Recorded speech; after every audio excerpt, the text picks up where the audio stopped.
ਭਲਵਾਨ ਜੀ ਪੀਰ ਵਾਰਿਸ ਸ਼ਾਹ ਫਰਮਾਉਂਦੇ ਨੇ, ਕਾਰ ਸਾਜ਼ ਏ ਰੱਬ ਤੇ ਫੇਰ ਦੌਲਤ, ਸਭੇ ਮਿਹਨਤਾਂ ਪੇਟ ਦੇ ਕਾਰਨ। ਇਸ ਦੁਨੀਆ ਦੇ ਉੱਤੇ ਰੱਬ ਤੋਂ ਬਾਅਦ ਦੂਜਾ ਦਰਜਾ ਦੌਲਤ ਨੂੰ ਦਿੱਤਾ ਗਿਆ।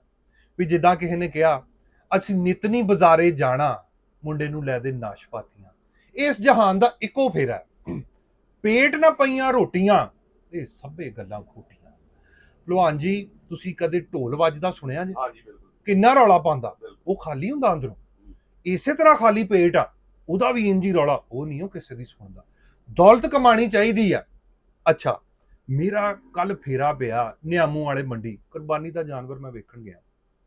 ਉੱਥੇ ਵਪਾਰੀ ਇੱਕ ਰੋਵੇ ਪਿਆ, ਕਹਿੰਦਾ ਵੀ ਬੰਦੇ ਜਾਨਵਰ ਮੇਰੇ ਕੋਲ ਲੈ ਗਏ ਤੇ ਨੋਟ ਮੈਨੂੰ ਜਾਲੀ ਦੇ ਗਏ। ਥੋੜਾ ਜਿਹਾ ਹੋਰ ਮੈਂ ਅੱਗੇ ਗਿਆ ਤੇ ਇੱਕ ਬੰਦਾ ਜਾਨਵਰ ਧੋਈ ਫਿਰੇ, ਨਾਲੇ ਉਹ ਵਿਚਾਰਾ ਚੀਕਾਂ ਮਾਰੀ ਜਾਏ। ਉਹ ਕਹਿੰਦਾ ਜੀ ਕੋਈ ਬੰਦੇ ਮੈਨੂੰ ਆ ਬੱਕਰੀ ਦੇ ਥਣਾ ਨੂੰ ਟੇਪ ਲਾ ਕੇ ਬੱਕਰਾ ਕਰਕੇ ਵੇਚ ਗਏ। ਇੰਜ ਨਹੀਂ ਦੌਲਤ ਕਮਾਣੀ, ਸਿੱਧੇ ਤਰੀਕੇ ਨਾਲ ਕਮਾਣਾ। ਏਦਾਂ ਧੋਖਾ ਦੇ ਕੇ ਕਮਾ ਲੋਗੇ, ਰੱਜ ਨਹੀਂ ਜੇ ਹੋਣਾ।